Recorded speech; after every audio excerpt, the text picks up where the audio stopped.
వచ్చే అసెంబ్లీ ఎన్నికల్లో గెలుపే లక్ష్యంగా తెలుగుదేశం పార్టీ వ్యూహాలు రచిస్తోంది. జనసేనతో పొత్తు పెట్టుకున్న చంద్రబాబు నాయుడు పవన్ కళ్యాణ్ తో కలిసి ముందుకు సాగుతున్నారు. అసెంబ్లీ ఎన్నికలు సమీపిస్తూ ఉండడంతో ప్రజల్లోకి వెళ్లాలని బాబు ఫిక్స్ అయ్యారు. వీలైనన్ని ఎక్కువ బహిరంగ సభలు నిర్వహించి జనాన్ని కలిసేందుకు ప్లాన్ చేస్తున్నారు. బహిరంగ సభలు, కార్నర్ మీటింగ్లతో ఎన్నికల వేడిని రగిలించబోతున్నారు బాబు. ఫిబ్రవరిలో నోటిఫికేషన్ వస్తుందన్న ప్రచారం సాగుతూ ఉండడంతో అంతకు ముందే అలర్ట్ అయ్యారు. రాష్ట్ర వ్యాప్తంగా సుడిగాలి పర్యటనలు చేసేందుకు సిద్దమవుతున్నారు. లోక్సభ స్థానాల వారీగా బహిరంగ సభలకు రెడీ అవుతున్నారు. ఈ బహిరంగ సభలతో ప్రజలను ఆకర్షించి తమ వైపు తిప్పుకునేలా ఎత్తులు వేస్తున్నారు. జనవరిలోనే చంద్రబాబు నాయుడు అసెంబ్లీ ఎన్నికల శంఖారావాన్ని పూరించనున్నారు. పార్టీ నేతలతో పాటు శ్రేణులకు సమాయత్తం చేయబోతున్నారు బాబు.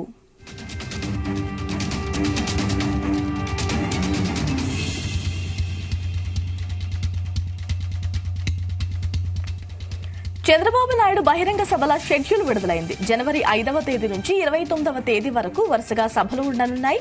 25 పార్లమెంట్ స్థానాల్లో 25 బహిరంగ సభలకు టీడీపీ ప్లాన్ చేస్తోంది. ప్రతి బహిరంగ సభకు 1,00,000 మంది ప్రజలు హాజరయ్యేలా ప్రణాళికలు రచిస్తున్నారు. జనవరి 5న ప్రకాశం జిల్లా కనిగిరిలో తొలి బహిరంగ సభ ఉండనుంది.